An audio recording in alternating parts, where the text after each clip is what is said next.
Pangulo, siya yung Commander-in-Chief ng Philippine National Police. Is that correct? Yes, Your Honor. Alangan naman. And in place of the Davao Death Squad to implement what he said would be his war on drugs, ginamit niya yung PNP, which in my humble opinion is a very great alternative considering na our policemen are not only very well trained but are better equipped to further the cause, to lessen the crime rates in the country. Tama ba? Mga kababayan, ano kayang gusto niyang ipalabas dito? Tao naman yun ng mga pulis. Diba? Na-lessen yung crime rate sa Pilipinas. Okay, magandang araw po sa inyong lahat and welcome po ulit dito sa ating Yutan Tabunan PH channel mga kababayan, and nandito naman po tayo para sa ating panibagong video o reaction video mga kababayan para sa mga papatuloy issue sa ating bansa ngayon mga kababayan. At ito, tingnan natin itong isang kongresista mga kababayan. O, isipin nyo lang ha, ito. Kongresista ito. Anyat ganitong klaseng mag-isip mga kababayan. Ito. Tingnan nyo. Nagpapasikat dito sa Quad Committee hearing yet mga kababayan. Tingnan nyo kung anong nangyari. Again, kinggan ninyo kung anong klaseng mag-isip ito. And then, isipin nyo na lang. Kasi ito, kongresista gagawa ito ng batas. Isipin nyo kapag nagawa ng batas or may batas na ginawa, ini-evaluate at ganitong klase itong kongresista na ito na magtanong, isipin nyo lang kung ano mangyayari mga kababayan. Well anyway, tingnan natin kung anong distrito ito para mapanawagan natin sa kung anong distrito para sa mga taong sinasakupan nito para at least malaman nila ito mga kababayan. At ito, share ko na yung video. Wala nga. Wait, nasaan na yun? Okay mga kababayan ha, teka lang, medyo nagka-problema sa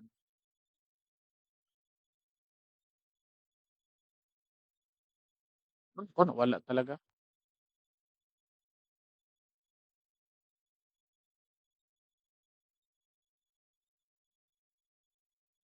Okay, dito na mga kababayan.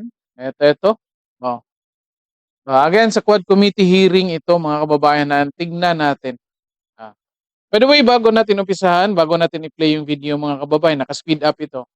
I-like and share ng video natin mga kababayan para malaman din ng iba at makita din nila, maintindihan din kung anong nangyayari dito mga kababayan. And then, may pakisuyo lang ako sa inyo mga kababayan kung pwede pakisubscribe ng channel natin mga kababayan. Okay, masaya na tayo dyan sa pag-subscribe ninyo. And para sa mga nakapag-subscribe na, so maraming salamat sa inyong lahat. At sana ipagpatuloy nyo pang suporta dito sa channel natin. Okay, at ito na nga, pakinggan natin mga kababayan. Ito, binabanatan dito si Colonel Grijaldo mga kababayan. At tingnan natin kung sino itong kongresista na, well, kasi nga naman, mag-i-eleksyon na, kailangan nila ng exposure dyan. Okay? Kailangan nila ng exposure. At ito na nga, nagpapasikat and unfortunately, kayo na mag-evaluate nito mga kababayan. Comment kayo dyan kung ano sa tingin nyo dito ang pinapakita ng kongresista nito mga kababayan. Ito, play natin mga kababayan. Thank you, Comsec. Thank you, Congressman Fernandez and Congressman Nabante. Now we will proceed with the interpellation of Congresswoman Pami Zamora. You have 10 minutes. Once again, good afternoon, Mr. Chair, and I'd like to also greet our two new resource persons. Sino yan? Zamora, mga kababayan. Comment kayo dyan kung anong distrito ito si Zamora. Hindi ako familiar. Later, baka makita natin dyan sa name tag niya kung anong distrito ito. Okay, again, obserbahan niyo. Kasi mga kababayan, sa pinapakita nila dito na iniisahan nila si Colonel Grijaldo mga kababayan. And yet, anong resulta? Ito, kabaliktaran yung mga nangyayari mga kababayan. Kaya, obserbahan nyo ito kung paano at bakit naging kabaliktaran itong mga nangyayari. O kung hindi kayo naniniwala, comment kayo dyan and then explain nyo. Comment kayo dyan. Okay? So kung hindi kayo agree sa akin, comment kayo dyan. Yet, tignan natin ito hanggang sa huli, hanggang sa dulo para maintindihan natin kung anong pinapakita na dito. Nito, especially itong congressman, mga kababayan. Welcome to the committee. Ang tatanungin ko ngayon, Mr. Chair, I'd like to address my questions kay Colonel Grijaldo. Colonel Grijaldo, natatandaan ko dati nung nag-attend ka pa dito at nabigyan pa yung committee ng pagkakataon na matanong ka, sinabi mo na nung June 28, 2016 ay nag-attend ka ng isang meeting sa DPWH building kasama ang classes 1996 and 1997 ng PNPA. Tama po ba yun? Yes, Your Honor. Okay, kasama mo dito sa meeting na to, Mr. Chair, si Colonel Ray Nagarma. Tama po ba yun, Mr. Chair? Nandoon po si Colonel Garma, Your Honor. Mr. Chair, gusto ko lang tanungin, bakit sa Davao ang naging meeting? Bakit sa Davao ginanap ang meeting na to? Ano ko mga kababayan, ito pala nakikita na ang buong pangalan. Honorable Amparo Maria Zamora, mga kababayan. Ako, 2nd District, Taguig City, naku. Sa mga pinakamalaking syudad pala ito ng Luzon, mga kababayan, Taguig, no? Naku, kayo mga Taguig dyan, tignan nyo itong kongresista nyo, itong representante ninyo, ha? Tignan, obserbahan nyo ito. Again, isipin nyo. Tignan nyo hanggang sa dulo, and then again, isipin nyo kapag magdi-discuss o magdidebate ito patungkol sa isang batas na gagawin nila. At ganito ito klaseng magtanong, mga kababayan. I don't know, Your Honor. You don't know, but I think you know. Because ang nagpatawag ba ng meeting na Umpisa na, mga kababayan. Oh, di ba? Bakit mo tatanungin yan? Hindi mo pinapaniwalaan yung sagot kasi meron kang ibang pinaniwalaan. Ako, di ba? Ito, pakinggan mo. Ano tingin nyo dito? Nandoon po si Colonel Garma, Your Honor. Mr. Chair, gusto ko lang tanungin, bakit sa Davao ang naging meeting? Bakit sa Davao ginanap ang meeting na to? I don't know, Your Honor. You don't know, but I think you know. Because ang nagpatawag ba ng meeting na ito, tama ba, ay si former President Rodrigo Roa Duterte? I don't know, pero I think yun. Diba, ang tindi nito. But again, resource person yan, mga kababayan. Again, comment nyo dito, napakita ng mga kongresistang ito, mga kababayan, lalo na ito si Ma'am Zamora ng 2nd District, Taguig City, mga kababayan, na hindi niya naintindihan kung ano ang role ng resource person. Di ba? Kasi by definition itself, resource person, basically, pagkukuhanan niya ng reliable information. Okay? Reliable, pagkukuhanan ka, okay, sabihin hindi, tanggalin mo na lang yung reliable information. Yet, yung information na lang. Kukuhanan mo yan ng information. At ito, tinatanong mo kasi naniniwala ka na itong tao na ito ay may information na kailangan mo. At ano yan?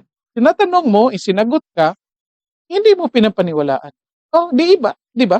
Pinapakita dito na hindi niya naiintindihan kung ano talaga ang role ng resource person. Una pa lang yan, mga kababayan. Unang-una pa lang yan. Comment kayo dyan kung ano masasabi niyo dito kay Congressman Zamora, mga kababayan. Kayo, mga Taguig City, tignan nyo itong kongresist nyo, nagkalat dito, mga kababayan. Gusto nyo pa bang gawin itong representante ninyo? Wala na bang ibang tao dyan wala na bang ibang tao na at somehow mabuting tao na pwedeng mag-represent sa inyo dyan sa Taguig? Ako, ang yaman ng Taguig, I believe, ang daming taong pwede dyan. Bakit ito pa? I don't know the circumstances that time, Your Honor, who made the arrangement of the meeting, Your Honor. So why did you attend a meeting that you didn't know the circumstances of? Yes, Your Honor, I was having my schooling. No, I'm asking you, bakit Di ba? Di ka ba? mag-a-attend ng isang meeting na hindi mo naman alam sino ang nagpa-meeting at kung ano ang pakay ng meeting? Your Honor, allow me to... Di ba, mga kababayan? Bakit hindi mo papasagutin? Di ba? Tingnan mo mukha. Oh. Kanina nakasmile, medyo maganda eh, pero ngayon ako, iwan ko na lang. Kayo na bahala diyan mga kababayan. Give my premise on the circumstances. All right. It happens while we were on our schooling at Mintal, Davao City. And during the time, Colonel Garma and some other of my classmates, Colonel Vilela, and all other class 97 were undergoing a officer's senior executive course at the time. And there was some talks among the officers that there will be a gathering on that place. So that's the only thing that we know that time. All right. And so I'd like to ask, in this meeting, was the former president present? I have seen the president that time, Your Honor. I have seen the president at the time. And June 28, 2016, that would be 2 days bago siya manumpa para maging presidente natin. And that would be 3 days before he would assume office. Tama po ba yun? I could not recall, Your Honor, the Di ba? Bakit mo tatanungin yan? About kay former President Rodrigo Duterte. Bakit mo tatanungin yan sa ibang tao? No? Mr. Chair, ano ulit yung natatandaan ko yung campaign slogan dati ni PRRD? It was very, alam nating lahat yon. Ang campaign slogan niya ay change is coming. Colonel Grijaldo, ano ba yung sinasabing change Ito mga kababayan. ni former President Rodrigo Roa Duterte? Di ba yung change na yon ay to reduce the crime rate, to reduce criminal activity in the country. Am I correct? Ako mga kababayan, tingnan nyo ha.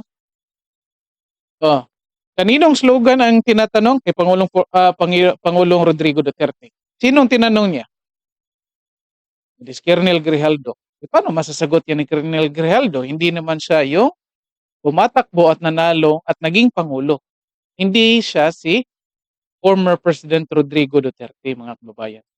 Naku, expect niyo kung anong sagot dito ni Colonel Grijaldo, mga kababayan.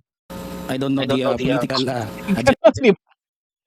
Kahit ako, mga kababayan, tatanungin ka ng ibang paninindigan ng ibang tao or kung anong goal ng ibang tao, anong plano ng ibang tao. Most likely, hindi ko alam yan. Plano yan ng ibang tao. Diba? Ganito klase mag-isip itong kongresista na ito, mga kababayan. Again, kayo dyan sa Taguig, tingnan nyo itong kalokohang ginagawa ng representante ninyo. Gusto nyo ba pinapakita nito? Boto nyo ulit yan. Para yan yung mag-represent ulit sa inyo. O kayo na bahala dyan. Anyway, nagugustuhan nyo naman talaga yan eh. Again, comment kayo dyan. Sino mga Taguig dito? Kung nakikita nyo ito, comment kayo dyan kung ano masasabi nyo dito sa kongresista nyo. Again, okay lang mag-disagree. Comment kayo dyan. Unlimited. Open yung comment section natin. Walang magdi-delete niyan. Oh. Kita nyo, suporta nyo dito sa congresswoman ninyo. So, ang galing mag-isip.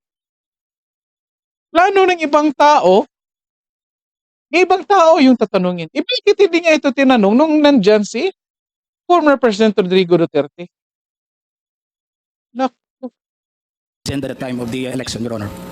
And in fact, on his very, very last political rally before he won the presidency, there is a very famous quote na, in fact, kumalat siya hanggang sa international news outlets. Sa BBC, nando nakasulat, sinabi ni former PRRD, forget the laws on human rights.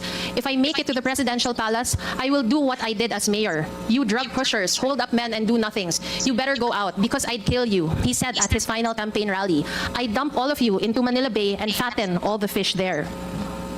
Narinig mo po ba to, Colonel Grijaldo? Kababayan. Oh.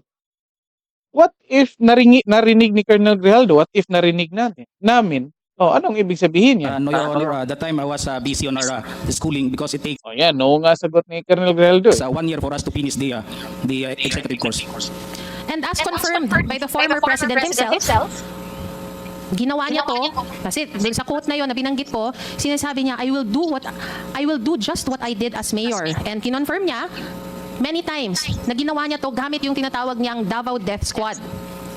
Itong grupo na to, na same group na sinasabi ng isang taong nagngangalang Edgar Matubato na naging parte siya. He said that in the Senate. Tama po ba? Ito na naman mga kabayan. Dalawang tao na ginawa itong ginawa itong si Colonel Grijaldo isang marites, mga kababayan.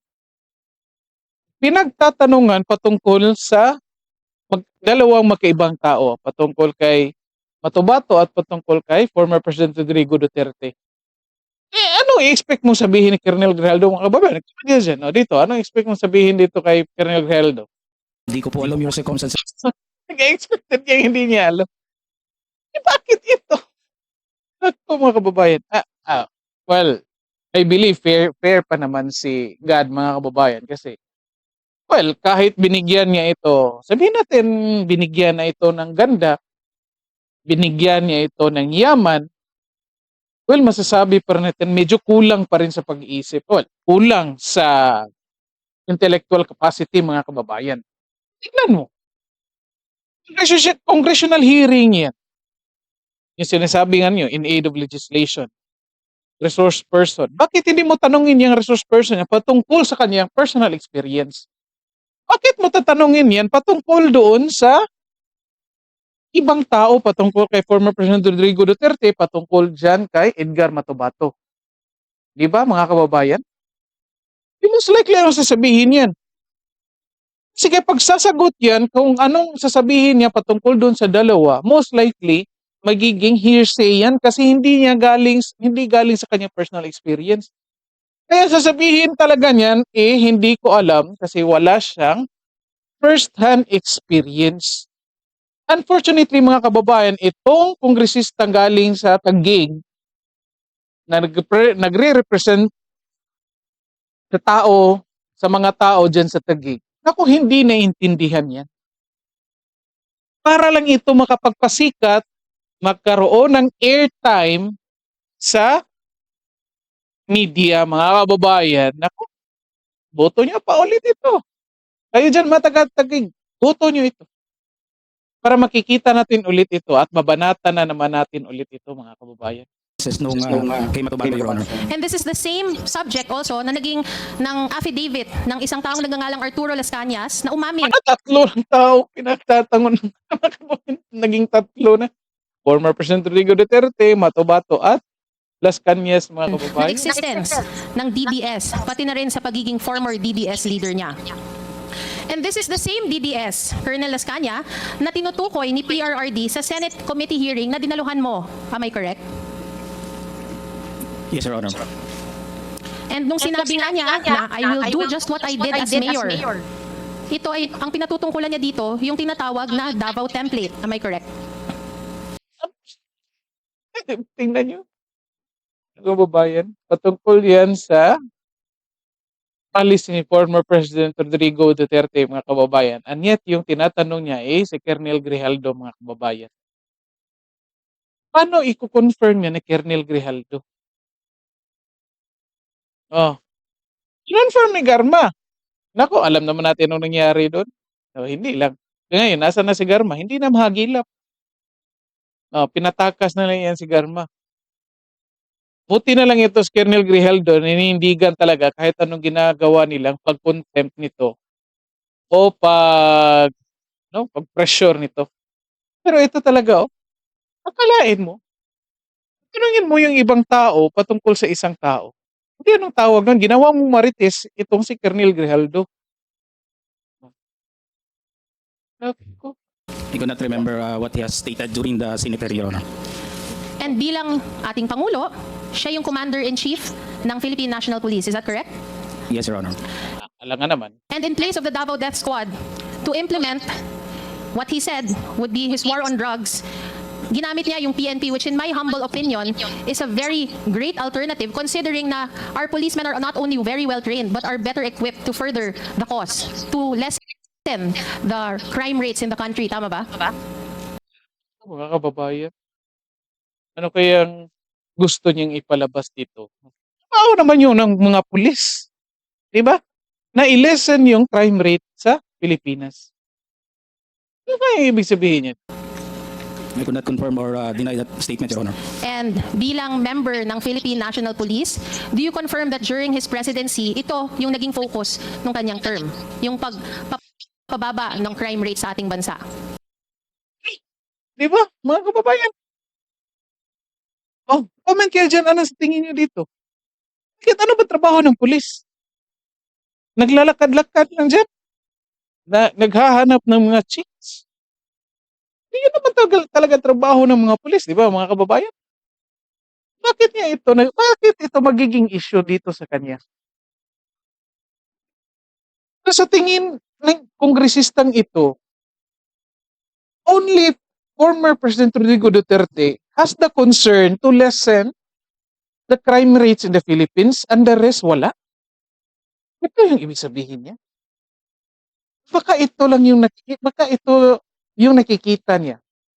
And most likely, mas ma-appreciate talaga natin ito si former President Rodrigo Duterte kasi kung yan yung ibig sabihin niya, di pasalamat tayo na naging presidente si former President Rodrigo Duterte kasi siya lang yung presidente na nag-iisip kung paano ililisen niya crime rate sa bansa. Yet yung iba hindi. Ito yung ibig sabihin niya. Comment kayo dyan kung ano sa tingin niyo dito yung ibig sabihin niya. Again, bakit magiging issue yan? Trabaho yan ng mga pulis. Kaya nga, tinitrain sila dyan, sinisweldohan sila dyan para ibaba yung crime rate ng bansa natin. Kaya nga dahil dyan sa kaya nga pala lumalala itong crime rate natin sa bansa ngayon kasi ito pala ang pinupuntirya nyo ngayon dyan sa Congress. Kaya pala umaabuso na itong mga kriminal na ito. Naku. Sa balita ngayon, tingnan nyo, ngayong araw lang na ito mga kababayan, 2 tao, nakita ko sa balita, the same province but different location, binaril, patay. Nakita ko yan. The same province yan, yet magkaibang municipalities, pero most likely the same yung incident, binaril, patay.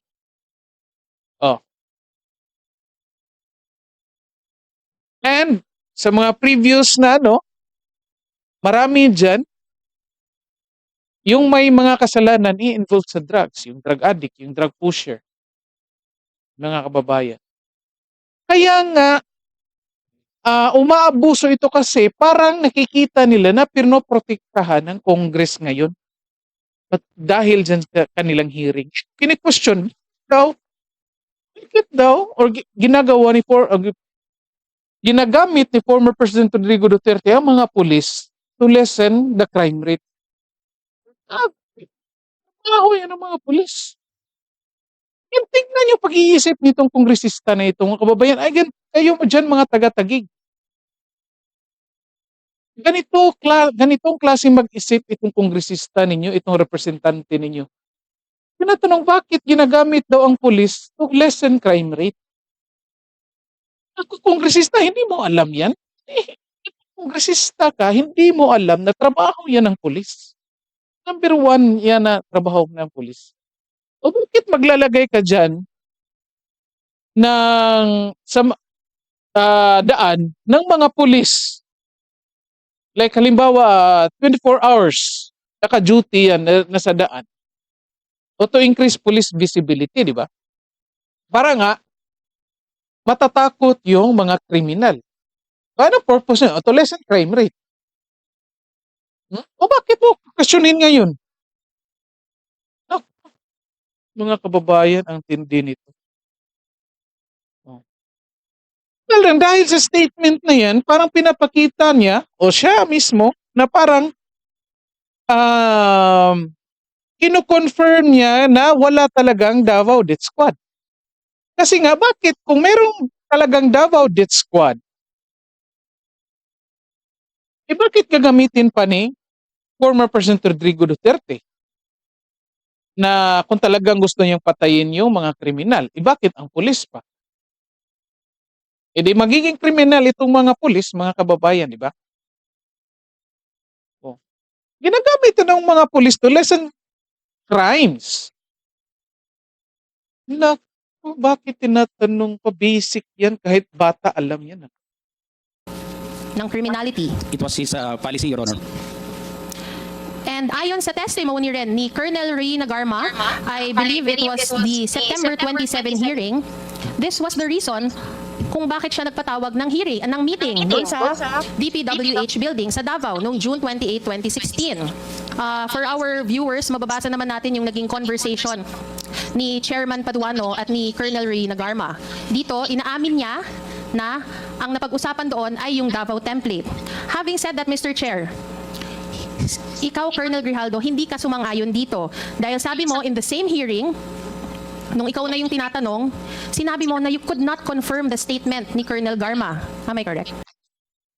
Oh, bakit? Anong issue doon? Bakit anong issue? Walang problema, paniwalaan niyo si Garma.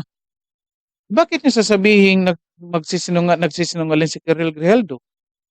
Bakit di ba pwedeng ang nagpatawag, sabihin natin totoo yan, bakit di ba pwedeng nagpatawag si Pangulong Rodrigo Duterte, ang tinawag niya is si Colonel Garma, and then si Colonel Garma yung nagpatawag sa kanila? Or, ang ginawa ni Colonel Garma sinasabi na parang banding lang. O, di ba? At hindi talaga alam ni Colonel Grijaldo kung sino yung talagang totoong nagpatawag. Di ba? Kasi nga, ang nalaman niya, ano lang gathering lang pagtitipon lang. Ganito klase mag-isip ito. In fact, I think we can also show the conversation that occurred in that hearing. Yes, Your Honor. It was not being discussed during the time. Sinabi mo na you cannot confirm, sabi mo, I could not confirm that, Mr. Chair, na napag-usapan yon. Yes, Your Honor. Pero tama ba na inaamin mo na nandun ka sa meeting na yon, Colonel Grijaldo? It's not a meeting, Your Honor. I was It's there a just bonding? to be present together with my classmates, Your Honor. So what do we call it? That Eyeball. was a courtesy call, Your Honor.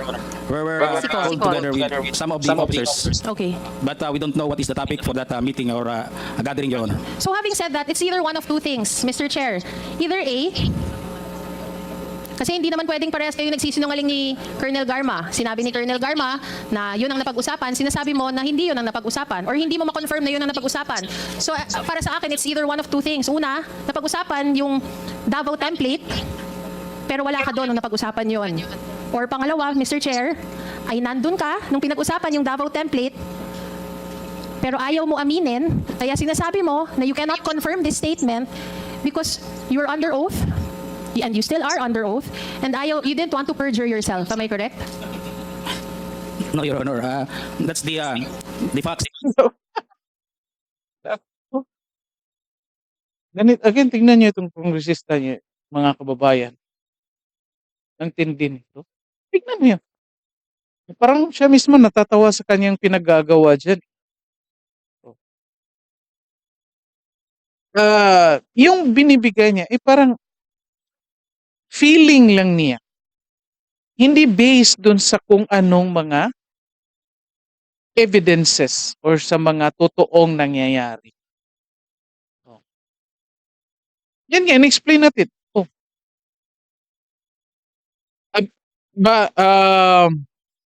Kasi hindi na-confirm si Colonel Grijaldo, would that follow na nagsisinungaling siya? At tama si Colonel Garma?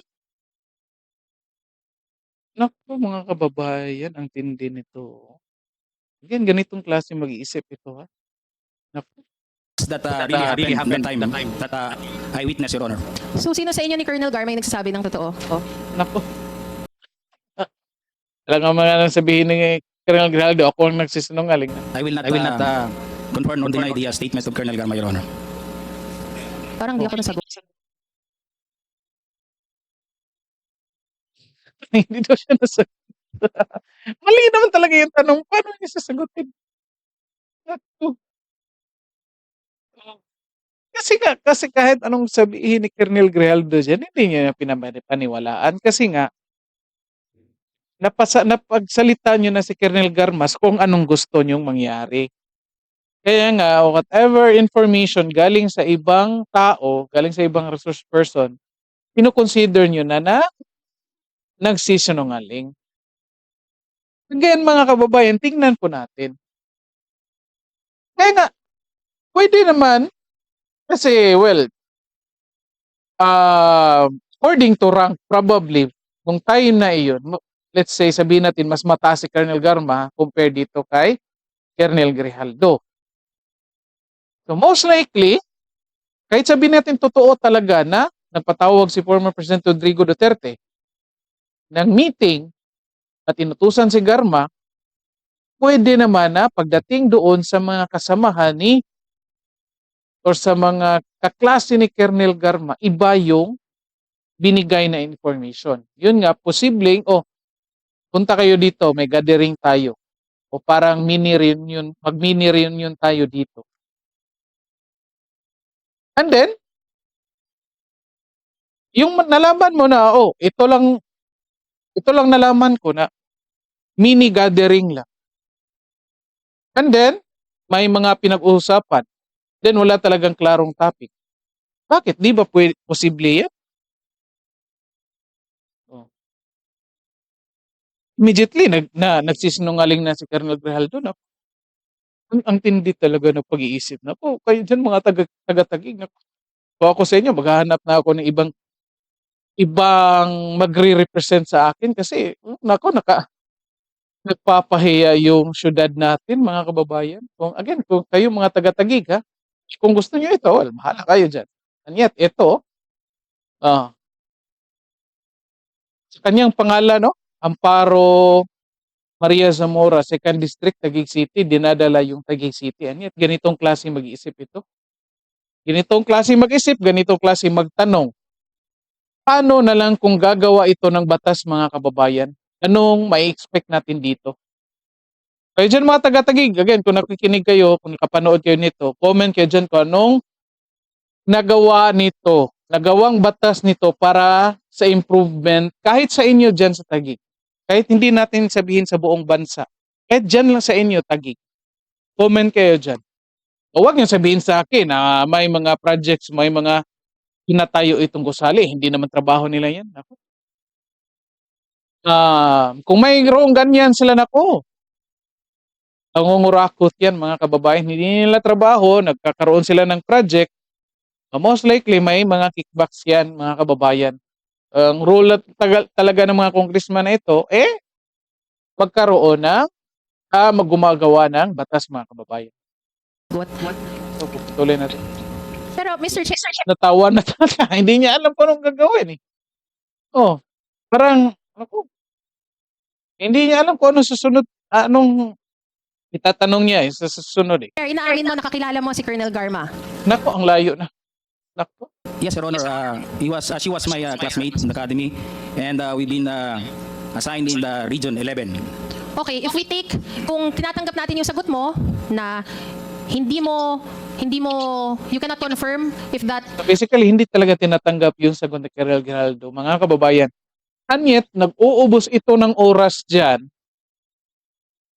Tinatanong si Colonel Grijaldo, in the first place, hindi naman talaga tinatanggap yung mga sagot ni Colonel Grijaldo, mga kababayan. Napapansin nyo? Nung una pa lang, di ba?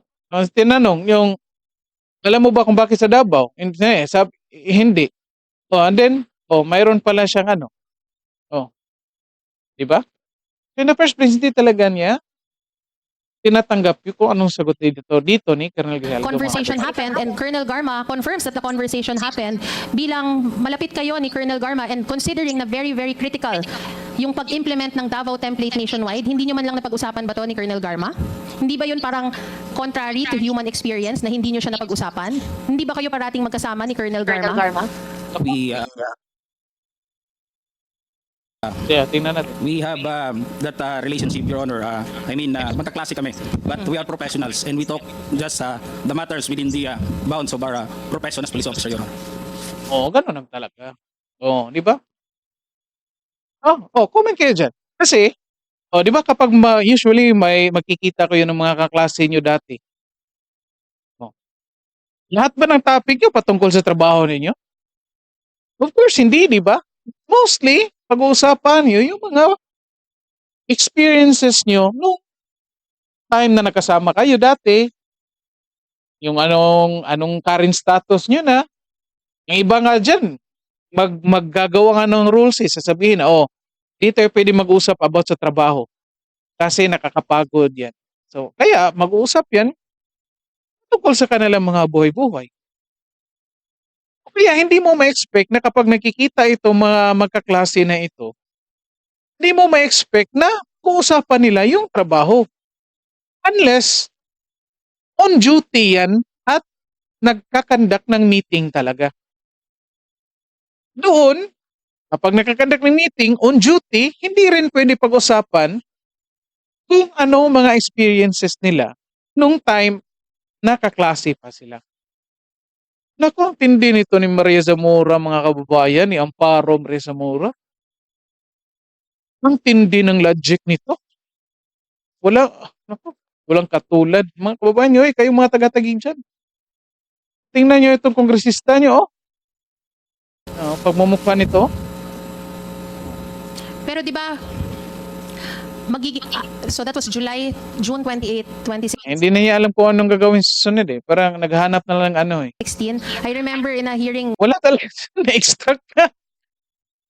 Wala talagang direksyon itong katanungan Nagsasaing lang talaga ito ng oras many months back, napag-usapan yung matagal nating naging topic yung tungkol kila Jimmy Fortaleza. Di ba dinalaw niyo siya ng July 2016 sa Davao Penal Colony? Tama ba yon?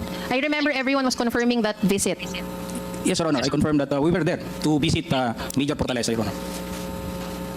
Okay, and then? And it was only a few months after that visit na papatayin yung tatlong Chinese drug lords under the actions nila Colonel Garma, ni Padilla, Di ba mga kababayan?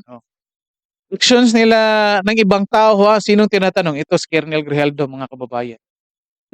Leonardo, and according to them, they were taking direct orders from no less than the former president himself. Tinatanong sagot. Hindi po ba ang naging simula ng Davao Template, Mr. Chair, ay yung pinag-usapan sa meeting nyo nung... Naku, ang layo! Ipis mo. Layo, nakita kayo ni ganitong tao. Ba, nakita kayo ng ganitong tao? And then after a few weeks, yung pinatay yung mga Chinese doon sa bilangguan. And then, ito yung umpisa ng Davao. Naku, ang layo. Ang tindi ng pag-iisnak. Uy, kayo dyan, taga-tagig, tignan nyo ito June 28, 2016. I'm not in pride, Your Honor, what were the discussion between Major Fortaleza and Colonel Garma at that time when we visited him at Dapicol, Your Honor. Anong i-expect mo sagot ni Colonel Grijaldo? Wala nga siya dun. Yung nga nag-meeting, ang nag-meeting doon, sila Garma, yung mga pangalan sinasabi mo. Naku, useless itong ginagamit lang itong hearing para sa exposure sa media, mga kababayan. Alright, Mr. Chair, it seems that, as evasive as our... Sinasabi, mga kababayan. Naku, ganyan Tinatanong mo, sinasagot ka. Sinasagot ka lang mabuti. Anong i-expect mong sagot kapag ang tinanong mo sa isang tao ay patungkol sa ibang tao? Anong i-expect mo? Of course, sasabihin niyan, hindi niya alam. And yet, ito yung conclusion mo. Mr. Chair, it seems that, as evasive as our witness wants to be, I would like to manifest that apart from his history, his long-standing history with Colonel Garma, there are really several instances which would put them in the same places and events, which is further evidence of their close work and personal relation. We've also confirmed, Mr. Chair, na una, si Colonel Grijaldo was indeed in attendance sa meeting sa DPWH building noong June 28, 2016, and because of his attendance in this meeting, kahit pa i-deny ni Colonel Grijaldo ito, he was indeed part of the planning of the nationwide implementation of this Davao model, or what we all know as the war on drugs. With this, Mr. Chair, I didn't want to take up all of my time. I yield to the next interpretation. Naku, mga kababayan, ang tindi na. Kayo na mag-comment diyan mga kababayan kung anong tingin niyo dito. Tingnan niyo ang anong klaseng pag-iisip ito mga kababayan. Sinasagot ka, sinasabi mo nag-evasive. And then, pinapakita mo, minamanifest mo na, oh, may talagang close working relationship itong dalawa. Then, immediately kinukonclude mo na kasama sa planning si Colonel Grijaldo sa again, kung sabihin natin totoo yung kung talagang totoo sinasabi ni Colonel Garma, mga kababayan na again, questionable pa yun. Kanya tignan mo ito ha. Ganito, naku, kayo dyan mga taga-Tagigoy. Missing kayo dyan. Tignan nyo itong kongresista nyo. Oh. Ganito klase mag-isip yung kongresista ninyo. Naku, ngayon pa lang humanap na kayo ng bagong magre-represent sa inyo. Yung ano talaga ha, marunong mag-isip ha. Hindi puro pa-beauty lang mga kababayan ha. At eto, biniyayaan lang ito ng ganda eh. Naku, hindi ng ano, kaya na magsalita dyan, mga kababayan. Eto, dito na lang po muna tayo. And then, like and share ng video natin mga kababayan. And then, yung kisuyo ko sa inyo, pwede pakisubscribe na rin sa channel natin. Okay? So, kita-kita po ulit sa susunod nating reaction video. And then, magandang araw po sa lahat.